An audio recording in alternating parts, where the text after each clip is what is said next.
paying the price for skipping school. Two young boys given a very public punishment.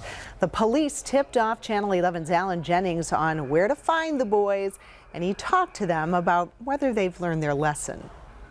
Smile. Show everybody this is what happens when we skip school. Richard Lumley Jr. is Shannon Haswell's 12-year-old son. She approved of the public discipline and some of her own. Oh no, you're punished off the bike for 2 weeks. Everything's gone. No Xbox, no bicycle, all gone. Richard and his friend Corey Myers were sweeping the streets of Ambridge today. They skipped school, but both wound up getting a lesson in obedience, and it drew lots of attention. Did you learn your lesson, nephew? Donated by the police department, the boys went out armed with brooms, dustpans, and T-shirts declaring their disobedience under police supervision.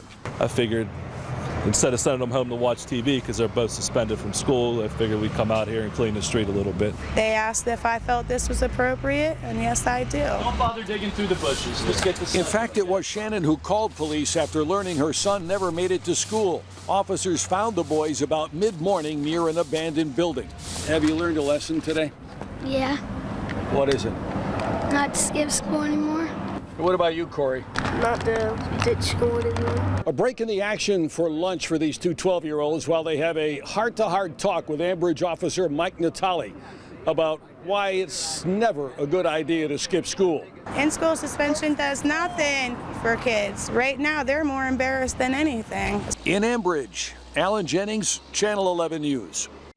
Well, Alan broke this news early on our Facebook page, and boy, it is filling up with comments on this one.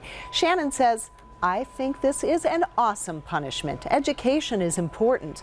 But Chrissy says, humiliation is never a proper punishment. All it does is make children act out more. Like us on Facebook and join the conversation.